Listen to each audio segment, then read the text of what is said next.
संपूर्ण पुणे जिल्ह्यामध्ये शिरूर तालुक्यात सर्वात जास्त एमडीचे साठे व गुन्हेगार तस्कर यांचे जेरबंद करण्यासाठी आपण जे प्रयत्न केले त्याबद्दल काय सांगणार नेमकं? मागील 6 महिन्याच्या पासून माननीय पोलीस अधीक्षक यांच्या मार्गदर्शनाखाली एलसीबीची टीम व शिरूर पोलीस स्टेशन यांच्या संयुक्त विद्यमाने फार मोठ्या प्रमाणात कारवाई करण्यात आलेली आहे आणि आता अजूनही कारवाई सुरू आहे. त्याच्यामध्ये यापूर्वी 21 कोटीचं अवैध ड्रग्ज जप्त करण्यात आलेला आहे आणि त्याचबरोबर मागील 15 दिवसापासून जवळजवळ 4 एमडीच्या केसेस करण्यात आलेल्या आहे आणि एका गुन्ह्यामध्ये अजून आपण तपास चालू आहे. त्याची पीसी आरोपींची आज परत आपण वाढवून घेतोय. त्याची सविस्तर माहिती आपल्याला उद्या देण्यात येईल आणि ही कारवाई अशीच पुढे चालू राहील आणि हा आपला तालुका या विळख्यातून पूर्ण मुक्त करण्यासाठी आपला 100% प्रयत्न चालू आहे. शिरूर शहरामध्ये संघटित गुन्हेगारी संदर्भामध्ये आपण एमपीडी अंतर्गत कारवाई केली, तर त्या संदर्भात काय तपशील द्याल? साधारण मागील 1.5 वर्षापासून आपण 7 गुन्हेगारांवरती एमपीडी अंतर्गत कारवाई केली आणि त्यांना 1 वर्षासाठी अनुक्रमे अकोला, नागपूर आणि अमरावती या 3 जेलमध्ये त्यांना पाठवण्यात आलेलं आहे आणि एमपीडीएच्या माध्यमातून गुन्हेगारीवर नियंत्रण मिळवण्यासाठी प्रयत्न चालू आहेत आणि त्याचा चांगला इम्पॅक्ट पडलेला आहे. त्याच्यामुळे इतर गुन्हेगारांवर वचक बसून ते गुन्हेगारीपासून प्रवृत्त होऊन चांगल्या मार्गाने इतर कामधंदे करण्यास त्यांनी सुरुवात केलेली आहे. अवैध शस्त्र जास्त प्रमाणात शिरूर तालुक्यामध्ये विशेषतः आपल्या पोलीस स्टेशनच्या हद्दीमध्ये आपण जप्त केले, त्याच्याबद्दल काय सांगा? मागील 1.5 वर्षापासून 16 आपण अवैध शस्त्र जप्त केलेले आहेत की ज्याचं प्रमाण इतर पोलीस स्टेशनपेक्षा सर्वात जास्त आहे.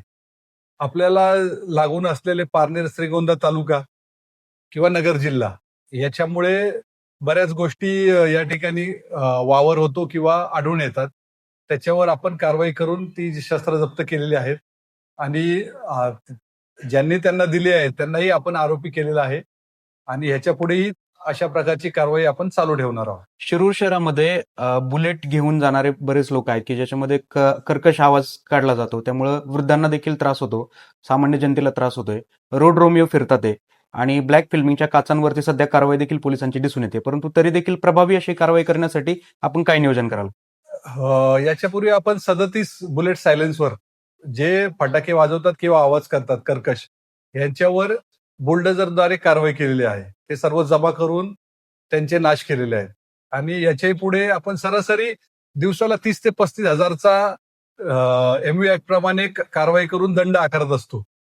आणि ब्लॅक फिल्मिंगचं जर म्हणाल तर मागील आठवड्यापासून आपण त्याच्यावर कारवाई सुरू केलेली आहे. याच्यापूर्वी फक्त आपण दंडात्मक कारवाई करत होतो. आता आपण त्या गाड्या फिजिकली पोलीस स्टेशनला आणून त्या फिल्म सगळ्या काढून घेतो आणि नंबर प्लेट नसतील तर त्या नंबर प्लेट लावून घेतो नवीन. अशा पद्धतीने कारवाई चालू केलेली आहे.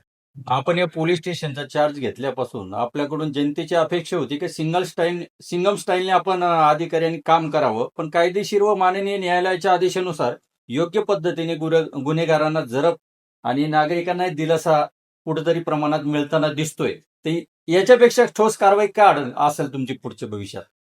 या सद्यस्थितीमध्ये मागील 1.5 वर्षापासून आपण बॅलन्स करून कारवाई करतोय. म्हणजे गुन्हेगारीवर आपण बऱ्यापैकी वचक ठेवलाय प्रिव्हेंटिव्ह कारवाई करून. उदाहरणार्थ आपण 16 तडीपार केले आणि 7 एमपीडी केलेले आहेत आणि जवळजवळ 4000च्या वर इतर 110 प्रमाणे किंवा 107 प्रमाणे कारवाई केलेल्या आहेत.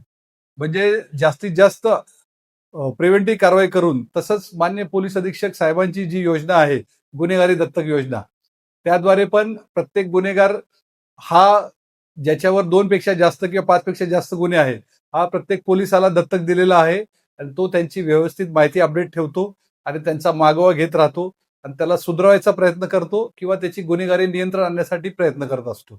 अशा प्रकारे सामूहिकरित्या काम चालू आहे. बरं, जे काही एमडी ड्रगचं प्रमाण सध्या वाढलेलं आहे त्या संदर्भात अनेक लोक आपल्याला माहिती देखील पुरवतात, तर त्यांची नावं गुपित ठेवून खबर देणाऱ्याला संरक्षण देण्यात यावं, या संदर्भात आपण काय सांगाल? नाही, आपल्या द्वारे मी आवाहन करतो आपल्या माध्यमातून की जे काय असेल तर तुम्हाला जर काही वाटत असेल तर मला डायरेक्टली सांगा. सर्व गोष्टीची गोपनीयता ठेवण्यात येईल आणि जेवढी सक्त कारवाई आहे तेवढी करण्यात येईल. आणि सर्वांचं नाव ज्यांनी माहिती देतील त्यांचं गोपनीय ठेवण्यात येईल. पार्किंगसाठी आपण नगरपालिकेशी बऱ्याच वेळा चर्चा केली आहे आणि आता पुढच्या आठवड्यात पण करणार आहोत की पार्किंगचा विषय कसा सोडवता येईल. सीसीटीव्ही साठी पण आपण शहरातले जे पॉइंट्स आहेत ते सर्वांची यादी करून एक सविस्तर अहवाल आपण नगरपालिकेला दिलेला आहे आणि नगरपालिकेमार्फत पूर्ण शहरामध्ये ट्रॅफिक सिग्नल आणि सीसीटीव्ही कॅमेरे हे 2 गोष्टी बसवण्यासाठी आपण प्रयत्नशील आहोत. मी सर्व व्यापाऱ्यांना आणि सर्व संघटनांना आवाहन करतो की चोरी किंवा कोणतीही घटना कोणाच्याही बाबतीत घडू शकते, तर ती टाळण्यासाठी जर प्रत्येकाने सहभाग घेतला आणि एक कॅमेरा जर रस्त्याच्या बाजूला दिशेने ठेवला तर त्याचा नक्कीच फायदा होईल आणि आम्हालाही त्याला काम करायला मदत होईल आणि चांगली सेवा आम्हाला लोकांना देता येईल. शिरूरमधील गर्दीच्या ठिकाणी महिला आणि ज्येष्ठ नागरिकांच्या सुरक्षेसाठी दामिनी पथक किंवा तत्सम विशेष यंत्रणा कशा प्रकारे आपल्याकडे कार्यरत आहे किंवा कार्यान्वित करणार आहे? याच्यापूर्वी आपल्याकडे ही यंत्रणा कार्यान्वित होती, आताही आहे, पण ते प्रकर्षाने जाणवतोय की अजून चांगल्या प्रकारे होणं अपेक्षित आहे. त्यासाठी अतिरिक्त मनुष्यबळ देऊन चांगल्या प्रकारे सेवा देण्यासाठी आम्ही प्रयत्न करत आहोत. सर, ग्रामीण भागामध्ये डीपी चोरी असेल किंवा मोटार चोरीचं, केबल चोरीचं प्रमाण वाढतंय, त्या संदर्भात आपण कसं नियोजन आखाल?